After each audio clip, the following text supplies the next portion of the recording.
Welcome to the Osmo Early Bird Podcast. It's your old pal Emac coming to you with Tuesday NBA action. Oh no, MLB that's too. right. It's not NBA anymore, Adam. It's baseball. You were Yeah, listening. You never listened to my intros. and this is why because I end up cutting you off, and it's weird. Better off just not listening. Yes. So everybody can just tune out right now. Promo code Early Bird, all one word, 50% off any 1 month package. There we go. No, but it's kind of nice. This was a relaxing night. We had eight baseball games. We had all of the lineups probably by like 6:20 or 6:30. The last one came in. Nothing wild happened. There was no weather we were waiting on. It was a nice feeling, Adam. It was a nice feeling to leisurely do my lineups. Yeah, baseball season just so much more relaxing than basketball season as far as getting lineups done and stuff like that. So pretty nice. Indeed, I'd forgotten about that. Now, occasionally, we'll get the late scratch, or we'll have weather issues, or what have you. But it was a nice change, particularly from some of the stuff this weekend, because there was some wildness happening yesterday. Rajon Rondo didn't even play. No idea why. Tuesday and Wednesday, I feel bad for Josh having to update all of the projections, but that is his cross to bear for a couple more days. But let's get into baseball, Adam. Let's waste no time here. We of course have the baseball early bird. Pardon me. That is what we are. We have the DFS strategy show that will be going off for baseball, and I suspect they might hit the high notes on basketball. Basketball is going to be a little bit tricky again. Every team has 1 or 2 games left, so random people are going to be sitting. People you've never heard of are going to be scoring 40, 50, 60 fantasy points. Don't hurt yourself. But we have 2 slates here for baseball. We've got a little 3-gamer starting at 1 o'clock, just hitting the high notes with the pitchers. And there are some high notes. You've got Chris Sale and Corey Kluber are kind of duking it out as the top options. Next to them, we have Charlie Morton and Matt Shoemaker. Shoemaker's been looking really good while healthy. He is now with, who is he with? Toronto. And he missed, let's reverse that. I think he made 15 starts over the last 2 seasons because of a variety of injuries, but he's someone to keep an eye on. And then you've got Jordan Zimmerman and Irving Santana finishing it up. So it should be an intriguing one, but we'll have more information when we get starting lineups and other stuff going on with regards to lineup construction. So we're not going to hit on those. We've got all that behind the paywall over at Osmo. The main slate, very robust, Adam. We have 3, 6, 9, 10 games here. We'll go game by game just to kind of keep us organized. There's the random little outlier game. Of course, Cincinnati is doing their Monday through Thursday weekday home games. Will be starting at 6:40. They're joined by Cleveland and New York are the 3 cities that I'm aware of that are doing that. Let's start off here with Oakland at Baltimore. Adam, we've got a new pitcher amongst us. One John Means. He is starting for your Baltimore Orioles here. Let's see. He does have a couple appearances up in the show actually this year. Adam, he's been working out of the bullpen. What do you know? What are we looking at from him? Because the Orioles bullpen, no bueno. Is this a Yeah, bullpen day already? Is he considered an opener? yeah, it should be an opener.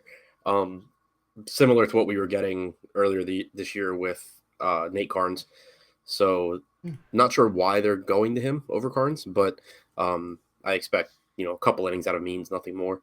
It does the weird thing here is that normally you'll see the opener throw with the same hand that most of the hitters at the top of the lineup hit, but you're bringing in Means into a platoon disadvantage against all these righties for Oakland. So big time power upside throughout the game for everyone in Oakland's lineup. Do you think that they'll go and then? No, never mind. I don't even want to think of what Baltimore's trying to do at this point. Yeah, that's not very exciting, Adam. So we're going to target against him. It means a bullpen game. Do you have any? Is there any long reliever that comes in particular? Do they match anybody up, or is it just sort of catch as catch can when the Orioles are doing this? I don't I don't know who the next guy in would be. I'm Okay. looking quickly to see what their bullpen usage looks like. I know Sunday they didn't really burn through guys, even though they got killed. They only had Straley and Wright pitch out of the bullpen, so they should be pretty much good to go here. Mean starting, I assume behind him you'll get something like Nate Carnes or Jimmy Yacobonis. Okay, Yacobonis is who I Yeah. was thinking of. All right. In any event, nobody we really want to target a lot of high risk situations, but we'll look to the hitters there. On the other side, we have to my sheet here. We have Brett Anderson. So we've got a lefty going against the batters of Birdland there. How are you feeling about Brett Anderson, who he does allow the occasional home run, 1 per 9 over his last, let's see, 460 batters faced in righty-righty matchups. Camden Yards, of course, is a nice hitting stadium, and we should have a little bit more warmer weather with some humidity. Adam, we going to be targeting hitters against Brett Anderson? I don't like targeting the Orioles too much just because overall they're not very good. And we've seen a surprising amount of ownership on them so far this season just because their price tags are appealing. But I do think Jonathan VR remains a strong play here. He should be hitting from the right side and, not the best stolen base matchup for him, but he'll normally try and run on anyone regardless. But, just one of the better hitters in this Baltimore lineup. And then Trey Mancini, who, again, another home run on Monday night, is off to a phenomenal start for Baltimore this year. And I'm getting pretty excited about him because I'm starting to think that maybe there is some legitimacy to the idea that he was playing injured for pretty much all of last season. And that's why his numbers weren't very good. So Mancini and VR are the two that, really stand out to me. Renato Nunez has some pop. He hits the ball hard, and Anderson's someone who does not miss bats. So it's an appealing spot for him as well. It's just that he's first base eligible. So there's pretty significant opportunity costs for him. Whereas you have Mancini looking at DraftKings, with multi-position eligibility, and then VR with multi-position eligibility, so it's pretty easier to get them in.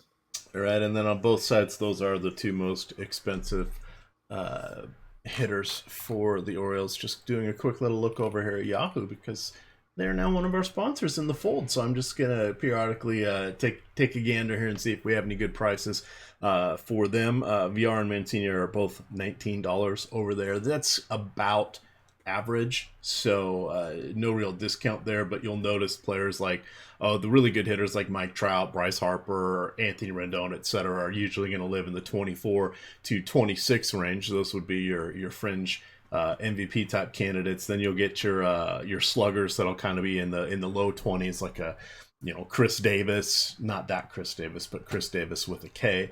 He's at 21. But you can find some steals if you're looking for them over at Yahoo. And I don't mean stolen bases. I mean guys that are missed, and they're not even mispriced. But, like CJ Cron, $7.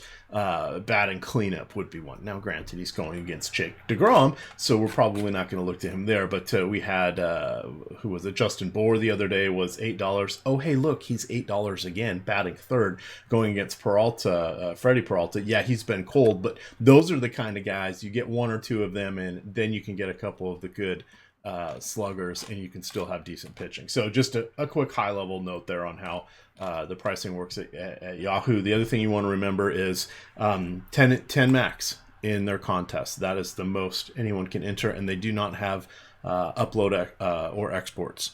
So you have to hand build them. Now you can build them in a optimizer, and then you've got to still enter them by hand. But it keeps a lot of the apex predators, shall we say, relatively at bay. All right, Adam. I think that is probably enough here for our Oakland and Baltimore game. We've got the Twins in New York taking on the Mets. You have Kyle Gibson and Jake DeGrom. Let's say two pitchers at distinctly opposite ends of the talent spectrum. DeGrom has just been, very, very, very good. He's on his extended streak of starts allowing less than 3 runs. That is continuing. He is also the highest pitcher on most of the sites. It is warranted. What are you looking towards for DeGrom in this matchup where the Twins are losing their designated hitter? Yeah, I think DeGrom pretty clearly is the number one pitcher here. One of the best pitchers in baseball. He is priced up, and with it being a 10-game slate, we know there's going to be a lot of hitting that we want to get to.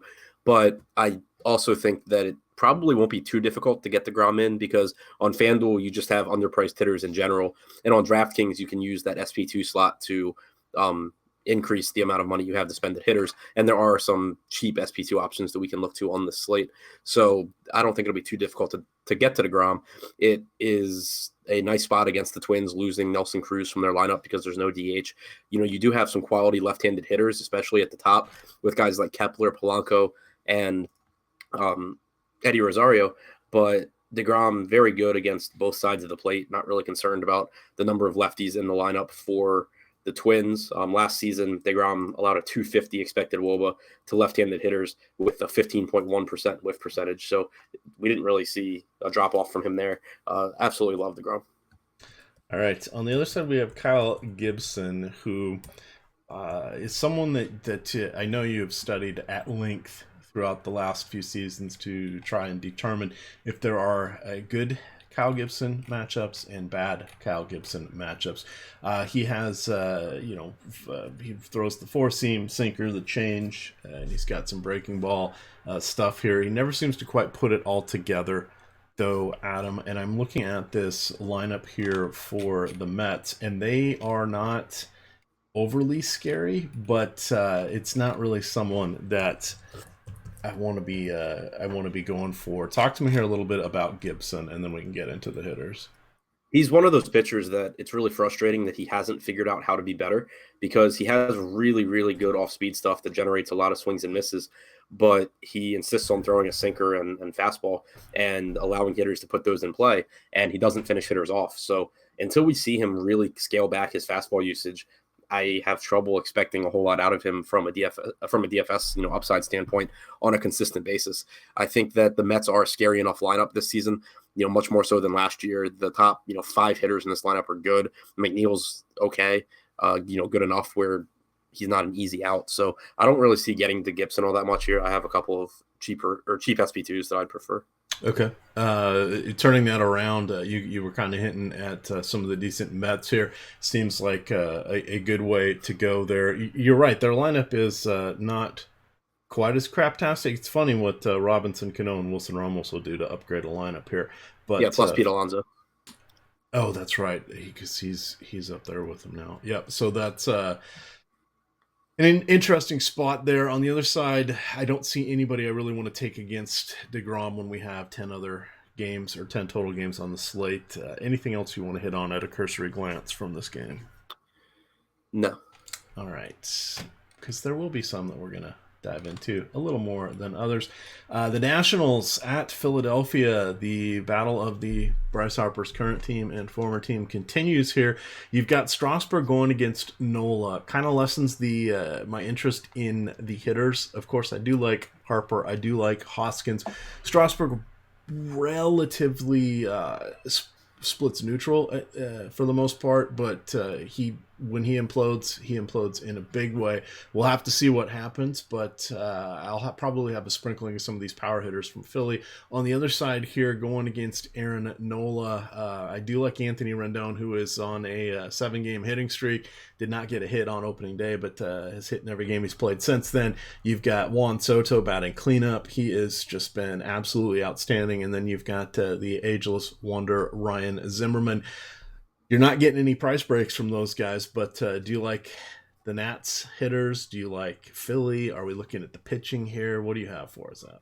I don't like a ton from this game. Definitely not on the hitters here. I will say that $9,400 for Aaron Nola is pretty appealing. If you can't find the salary for Jacob deGrom, I think settling for Aaron Nola is perfectly fine. It's clearly a scary matchup against the Nats, but it is a right-handed heavy lineup. A 3.5 implied run total right now for Washington. Nola held right-handed hitters last year to a 264 expected WOBA with a 13.6% whiff percentage. I think that it's a perfectly fine spot for him. I think he's a really good pitcher. So I think the price tag is pretty fair. Struck out 26.5% of right-handed hitters last year as well. Also does a good job keeping the ball in the park. So I have no issue settling for Nola as my SP1 if I can't afford DeGrom. All right, and he is the 5th most expensive pitcher there on DraftKings, number 4 on FanDuel. And let's see where he stands. He is number 3 on Yahoo, but he's significantly discounted from DeGrom on Yahoo, where DeGrom is 60 and Nola is 51. Continuing along here, Adam, we have Ross Stripling going against Dakota Hudson. One of the youngsters here. Hudson, very small sample size, 53 batters faced in the bigs, has a 6 xFIP against lefties, and then against righties he has faced 65. He's been doing solid work here. A 4 xFIP effective ERA, or his actual ERA is 1.08. Again, very small sample size here. Tough matchup going against the Dodgers lineup that just seems to be amazing now that everybody is fully healthy for once. Plus, they have the addition of AJ Pollock, who is just a mega upgrade and would be to any lineup here. I think I don't want either of the pitchers, but let's start a little bit there. Is Dakota someone you would consider as an SP2 just for that price break, or is Stripling someone you would consider as a differentiation play off of Nola, and if you cannot get to DeGrom? Not really on either pitcher here. Stripling is expensive enough where I would just rather get to Nola for $300 more. Hudson, scary matchup for him against the Dodgers. And while he does have some good stuff, and he is a relatively highly rated prospect, has a really good fastball, he hasn't shown over only a couple of seasons in pro ball, but we haven't seen that stuff translate into strikeouts yet. And I don't expect that to start happening here against the Dodgers. So I would much rather be loading up on some of the power in the Dodgers lineup here. Peterson, Seager, Justin Turner still at a very inexpensive price point. Bellinger, Pollock, Muncy, these are all really good hitters that are affordably priced against a pitcher in Hudson who has not shown legitimate strikeout stuff yet. A Cardinals bullpen that is not particularly good, has been one of their biggest weaknesses for years now, and they can't really seem to improve. So I would much rather go to the Dodgers bats. I think that's where I will land as well. You are right. It's been a while since the Cardinals have had a decent bullpen. They usually cobble together someone that's adequate for closers. Generally some sort of no-name person. Oh, I don't know, Trevor Rosenthal or somebody like that. But it's been a while since we've thought of a vaunted guy, 7th or 8th inning guy. So good call out there. Let's continue along here because we have half a dozen more games. We've got Jonathan Loisiga going against Garrett Cole. Tough matchup here for Cole. He is in the 5-figure land, 10,500 there on DK. He is 10,900 on FanDuel, and he's the second most expensive pitcher on Yahoo at 55. I don't really think I want to go against the Yankees, although we did talk ourselves into I did anyway, a lot of Verlander on Monday night. Would you give Garrett Cole the same benefit of the doubt that you would give former Cy Young winner Justin Verlander? Yeah, I think that the matchup is fine for Cole. I'm not really concerned about it. Obviously there are some good hitters in the Yankees lineup, but Cole's a really, really good pitcher. The problem that I end up having with Cole is that he's just kind of priced awkwardly, where he's 10.5 on DraftKings. So he's 1,100 less than DeGrom. He's 1,100 more than Nola. It's just kind of a weird middle ground where I don't think you're losing a whole lot going from Aaron Nola to Garrett Cole. And I think you can gain by going from Cole to DeGrom. So I would be surprised if I get to a whole lot of Cole here. All right. No real call-outs for hitters going against him. On the other side here, we've got the Astros going against Johnny L. And let me see, what are Jonathan's numbers looking like? Last year he faced 56 righties, had a 28% strikeout rate, 1.3 home runs per 9. Let's see, against lefties he faced 50. Was relatively solid, just a 0.8 home run per 9, 34% strikeout rate, but again, relatively small sample size. Had a craptastic ERA, but 7.4, but the underlying numbers were really good. Had a 2.3 xFIP across those 50 batters. Is he a candidate for an SP2, or are you going to look to the top 5 or 6 there from the Astros? Yeah, I'm more interested in the Astros here just because they are a really good offense. I also don't expect Loisiga to have a very long leash. We tend to see, Yankees have a really good bullpen top to bottom. So we tend to see Aaron Boone go to that bullpen pretty quickly with these young starters. As soon as they run into any sort of trouble. He, for whatever it's worth, in a small sample, very small sample size, last season, he did allow a 355 expected WOBA to right-handed hitters. And clearly we have a lot of good right-handed hitters in this Astros lineup. The downside to stacking Houston would be how good the Yankees bullpen is. And Loaizaga is not bad. So if he can get through like 5 innings, you are in a lot of trouble if you stack against them because the bullpen's so good. But the price tags on Houston, again, looking at DraftKings, are pretty nice. 4,300 for Springer, 45 for Altuve, 47 for Bregman. None of those are really bad prices. 4K for Michael Brantley is a bargain. So I think that they're a high upside stack at a reasonable price tag. Not my favorite stack, but anytime you can get the Astros for cheap, I am fine with it. Let's continue on to the next game. We have the Seattle Mariners, by the way, owners of the best record in baseball. Coming into Monday, they were 9-2. They were scoring the second most runs per game. Adam, they came into the weekend scoring 7.2 runs per game and upped that average in their weekend series against the White Sox. I did not see this one coming. They have just had everybody hitting on all cylinders up and down the lineup. They will be taking on Jake Junis here. I'm thinking that perhaps, the playoff drought for the Mariners, there's a tiny chance it could end this year if these guys can keep it up. But I'm just waiting for the other shoe to drop. In the meantime, I'm still looking at a lot of these Mariners hitters. Gets a little tricky with their top 4 because they all have outfield eligibility. Nobody has first baseman designation. So it's hard to get Bruce, in the lineup, or you have to forego one of their outfielders. Keep an eye on Tim Beckham. He was scratched on Monday, had a hamstring strain, but all of a sudden you have Ryan Healy, who was batting 5th last year, is all the way down at the bottom of the order. Talk to me here about the Mariners for a moment going against Junis. Yeah, it's a really high upside spot for Seattle here against a pitcher in Jake Junis, who does pick up some strikeouts, does have a good slider that he gets a lot of swings and misses on, but also gives up home runs and then a pretty weak bullpen behind him. I think that if they can get to him early, there's upside for them to keep tacking runs on throughout the game. You have a lot of power here for Seattle, and that's always nice when you go against a pitcher like Junis that does give up home runs. Jay Bruce off to a really nice start, from the left sides. The slider is less effective against him. And then, obviously right-handed power and guys like Haniger, Santana, Encarnacion, Healy hitting down toward the bottom, like you said. So it's really just a strong lineup top to bottom, I think, for Seattle. And Junis is expensive enough where I think I'd rather save even a little bit more money at SP2. So I'd give the edge to Seattle bats against Junis. All right. We do have to kind of consider Marco Gonzalez here.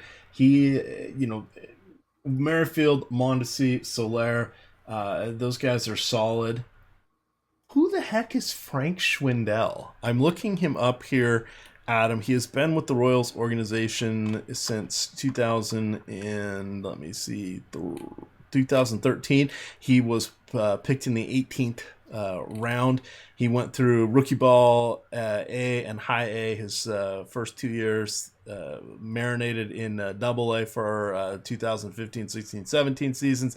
Got a call up there partially through 17, and he's been in triple A since. Last year in triple A, he had a 286 average with a 116 WRC plus in 550 at-bats. Just 2 stolen bases, 24 home runs here.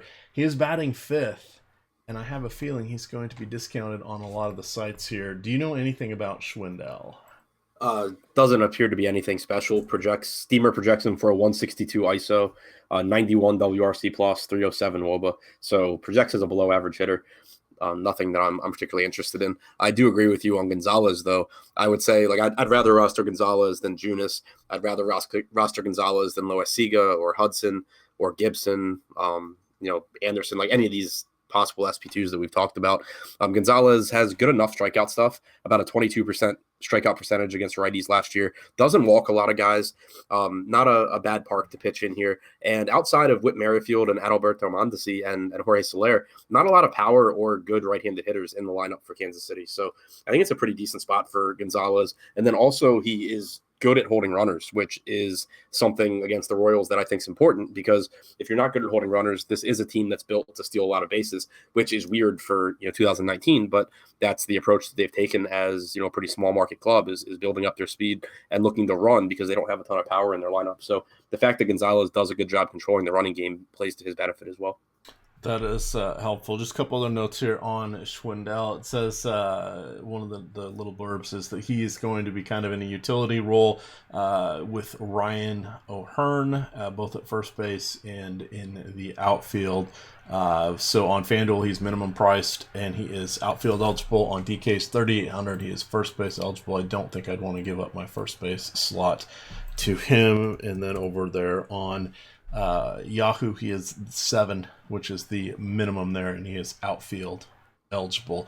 Any other highlights that you would like to mention for our Mariners and Royals? No. All right, we've got 4 games left. We've got the Atlanta Braves at Colorado Rockies.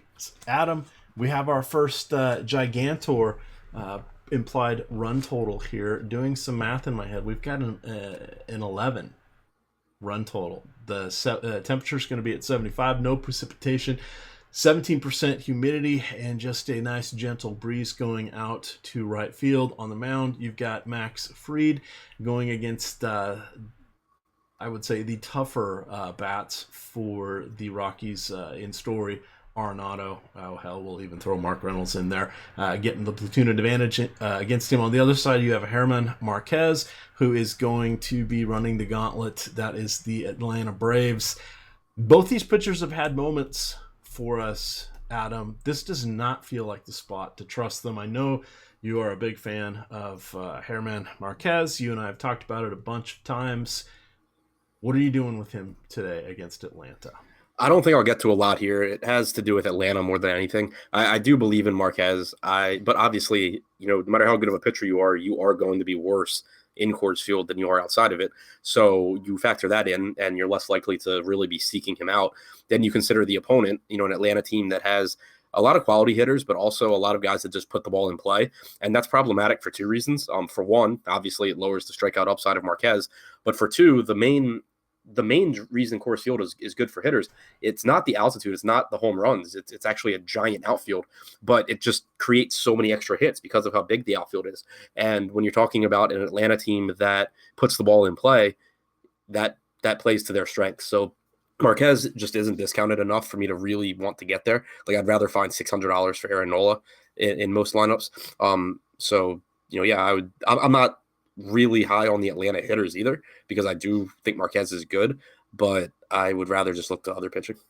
All right. With regards to the hitters here, would you go on both sides? Would you go more with leaning towards stacks, or would you seek out one-offs? I'd lean towards stacks, but primarily from the Colorado side. Okay. I do. Max Fried's another one that I like. The kid's stuff is absolutely electric, and when he throws strikes, I don't know. Like, if you didn't watch the game his last time out against the Cubs, it was just really fun to watch. Like, he was locating his fastball well. He's got one of the better curveballs in baseball, and then he's got a changeup that is good enough. So it was really, really fun to watch. But the problem here is that, for one, he has struggled with his control throughout his time in professional baseball. That's the one thing that kind of holds him back, is that you get some games where he just can't locate. But also that curveball, it's not like a sharp breaker. It's a big, overhand curveball. And those lose movement. They lose effectiveness in the altitude. So I get really concerned when you're talking about a pitcher who already is risky because of the chances that his control just disappears, but then also his best pitch is almost certainly going to be less effective than normal, and he's going up against a bunch of good righties with Story, Arenado. Reynolds has power, Desmond has some power, Blackman can hit against lefties anyway. So I think it's just a pretty scary spot for Max Fried, and I would lean towards Colorado bats, hope that they have a big game against him, and then that his next start is in a more favorable spot, and we can go right back to Max Fried. Yeah, the double-digit walks to both righties and lefties with about a 12% rate combined, that does is concerning, because if you've got runners on base, it really messes things up. And as you mentioned, in Coors Field, ball being in play and potential for some extra base hits there can really get some crooked numbers against you. So good to know. And I did not watch that start, but I always enjoy watching a good curveball, Adam. So the more exaggerated, the better. So we'll have to check that one out. Heading on to, what do we got? 3 left here. We've got the Detroit, pardon me, where am I getting Detroit? We have the Texas Rangers and the Arizona Diamondbacks. Adam, no Detroit there, so I have no idea what just happened, but we have Mike Minor taking the bump. He is 6,300, gets a nice little bonus, not having to face the DH in Arlington. We have Zach Greinke on the other side. Texas has been a little bit pesky lately. Everybody's healthy for them, and they do have some pop in their lineup. Would you consider Greinke as a potential SP2 at 8,900, or would you lean more towards the Rangers hitters? I don't really love either side. I think I'd rather get, I don't know, I'd rather get Nola than Greinke too, or get out of that price range. Okay. I just still have trouble really trusting in Greinke. It was one thing when he was 7,600 against the Padres. You kind of just had to grin and bear it, but I have trouble. There's no history of guys throwing, sub 90 miles an hour and continuing to be good for very long. I will give Greinke the benefit of the doubt because I know he's one of the smartest pitchers in baseball, and he's really advanced in, analytics and figuring out how to maximize what he has. But it just still, from a strikeout standpoint, makes it tough for me to pay close to $9,000 for a guy who last season had about a 23% strikeout rate and who I expect will continue to decline throughout the rest of his career. And then he's facing a bunch of, high upside lefties from Texas. So while I still respect Greinke, I would lean towards the Texas bats, especially because looking at their DraftKings pricing, they're priced down here. Shin-Soo Choo at 3,900. This is a guy with, a WRC plus well above average. Rougned Odor coming off of a not very good season last year, an atrocious season in 2017, but at the very least, he still has power at second base. Elvis Andrus puts the ball in play at a pretty weak shortstop position. Mazzara is only 4K. Joey Gallo can hit the ball to the moon. He's the most expensive guy, but he's still only 4,700 for a guy with that kind of upside. Really isn't bad. So not that Texas is one of my favorite stacks, but if they were to come in low owned here, I think that they actually would offer you the opportunity to get 2 good pitchers plus a stack that has a lot of home run upside. The other bonus, the roof will be open, and it is projecting to be 90 degrees at first pitch. We have 15 to 17 mile an hour crosswinds going from third base to first base. Keep an eye on that. If they shift towards the outfield, that would be, of course, one more bonus here. You gotta like almost 90 degrees at first pitch here, Adam. Feels good. We had a nice spring day here in the DMV area, did we not? Or did you make it outside? Question 1. I made it outside on Sunday. It was a good Sunday as well. Yeah. Right. Didn't get outside on Monday, but yeah. All right. 2 games to complete here. On the other side, we have the San Diego Padres in San Francisco. Oh, go ahead. Mike Minor. Oh, sorry. Yeah, what are we doing with Minor? At first I was liking him. The price is okay at 6,300. The weather kind of has me a little bit concerned, so I'm sort of neutral on him now, but is he going to make your short list for discount dandies as pitchers on DraftKings? Yeah, among the cheap SP2s, I would say he's my second favorite. Cheap being like sub 7K. It's Arizona has a lot of righties. They have some decent hitters. Like Adam Jones is off to a nice start this year. Ketel Marte actually has ridiculous numbers against left-handed pitching, which I was shocked when I saw it. Flores, we know, is fine as a hitter. Christian Walker has power. Escobar's not bad. So it's not that it's an easy spot, but I think Minor is better than people give him credit for. He allowed a 325 expected WOBA to righties last year, which isn't great, but it's not bad. 10.7% whiff percentage, struck out about 20%. He's just a pretty average pitcher, but I think that getting that at $6,300 is kind of appealing. I won't have a ton of him because there's another pitcher that I will have a ton of, but I think that he's certainly one of the guys that I'll have, more than zero exposure to here. All right. And that, I'm just looking at some of his underlying numbers. I think this will be a price. I mean, good God, I had 32% across my 150 lineups today of Homer Bailey. So that's it? Oh, God. Did you go even higher? I had 46. All right. Well, there we are. So each day is a little bit different, and you never know what is going to happen. So I'm sure Mike Minor will end up being somewhat in my plans, but without Pollock, without Goldie, this is not the same Diamondbacks lineup. As you mentioned, they're not awful, but they're really missing that big power bat to clear the bases. So that does work into Minor's favor. Two more games. I'm now terrified of who your favorite pitcher is going to be because there are four left here, Adam. We've got the Pod Squad in San Francisco. The weather for this one will be 60 at first pitch. Remember, don't worry so much about the wind because hey, they built the stadium to contend with it because it's almost always 12 to 15 mile an hour winds there in San Francisco. You've got, let's see, Joey Lucchesi going against Derek Holland. Lucchesi's price is ticking up, particularly on DraftKings. Adam, he has more K upside, I think, than a lot of people are giving him credit for. On the other side, you have Derek Holland, who does pitch rather well at home, and this is an improved Padres lineup, but it's still in the most pitching friendly ballpark. What are you doing with this game? I like both pitchers here. I'll start with Lucchesi. The price tag is high enough where I don't think he's like a huge priority, but I'd expect that I end up with my ownership or my exposures between Lucchesi and Aaron Nola in that price range being pretty split. It's a much better matchup for Lucchesi. It's a much better park for Lucchesi. He's obviously not as good a pitcher as Aaron Nola is, but he's still a pretty quality young lefty, and I do like rostering him. So like I'd rather roster him than Greinke. I'd rather roster him than German Marquez in his spot here. So I expect that I'll get a lot of my ownership amongst that, like 9 to 10K range split between Nola and Lucchesi. But on the other side, $6,800 for Derek Holland is my favorite SP2 here. He, since coming over to San Francisco, he not surprisingly has benefited from pitching in what's now Oracle Park.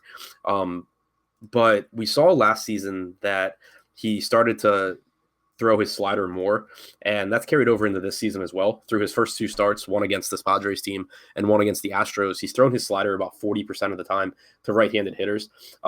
Since the start of last season, he's allowed a 267 expected WOBA on that pitch, but he also has a 20.9% whiff percentage, and that obviously is good against right-handed hitters in AT&T or in Oracle since the start of last season.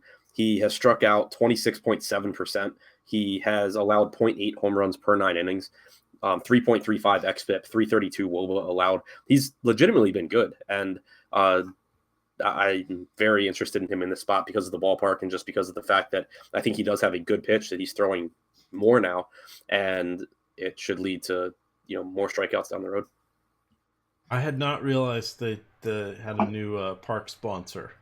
So, of course, I had to look this up because I'm like, how many different names has this stadium had? So, originally named Pac Bell Park when it first opened. It then, in 2000, in 2003, it became SBC Park after SBC Communications acquired Pacific Bell. And then when AT&T acquired SBC Communications, it became AT&T Park. And that's what it has been since 2006. I still remember Pac Bell. So do I. Which is hilarious that hasn't been it hasn't been Pac Bell in 16 years, Adam. Yeah, it was Pac Bell back when Barry Bonds was hitting balls in the Exactly. And I got to which I'm sure is the only reason I remember it. I would think so. I went to a couple games there, so that I got to see Bonds and Sosa. That would be the series that was there when I was there for in town for work, but. Yeah, so it's pretty cool, but geez, that's a lot of names. Never been there for a game, but I was there like a month ago. And that's right. We had this conversation. That's the only reason that I know they changed the name because we got the like itinerary for DraftKings and it said it's an Oracle Park, and I'm like, what the hell is Oracle Park? And then like I put in the maps or whatever on my phone. And I'm like, oh, that's right next to the Giant Stadium. Oh, that's the Giant Stadium. There you go.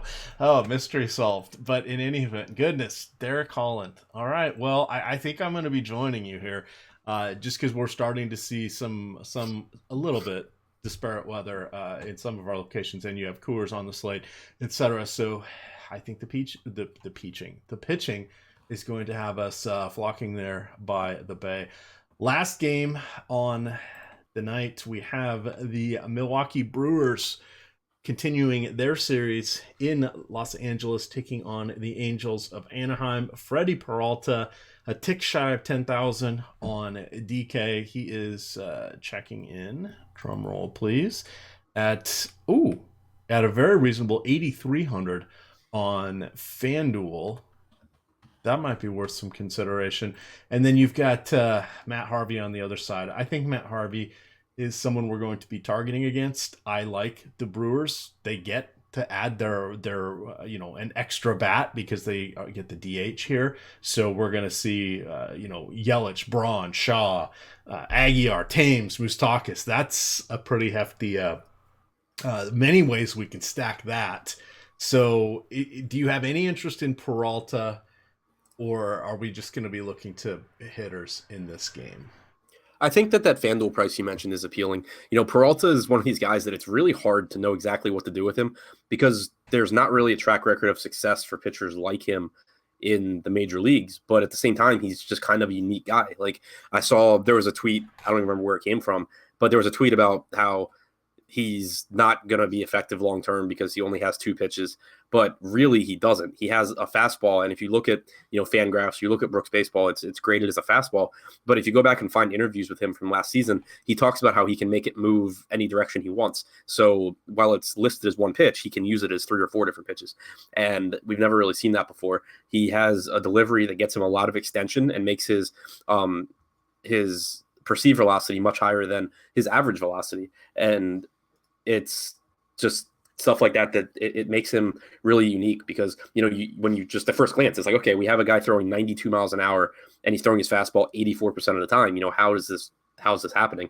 But there are just things that are very different about him. And so it makes him really hard to kind of classify. But I do think that if we just take numbers at face value, what he's been able to do in the minor leagues, what he's done so far since coming up, we have to, admit that he has legitimate strikeout upside. It's just that this Angels team doesn't really do you any favors in that department. None of these guys strike out a lot. You have a couple of good hitters at the top with Calhoun, Bohr, and then obviously Trout being the best hitter in baseball. At 9,900 on DraftKings, I just kind of don't have interest in either side outside of, obviously I'll roster Mike Trout against anyone. But on FanDuel at 8,300, I assume low ownership. That's a pretty nice price tag. All right, that is going to wrap it up for us. Again, we will have the MLB DFS strategy show running Monday through Saturday, 6 days a week. And then you've got, I'm guessing there'll be something for the NBA since there are just 2 regular seasons, 2 days left in the regular season. Adam, it's past my bedtime, clearly. And then we've got, of course, you'll have Live Before Lock with Fast Eddie Fair.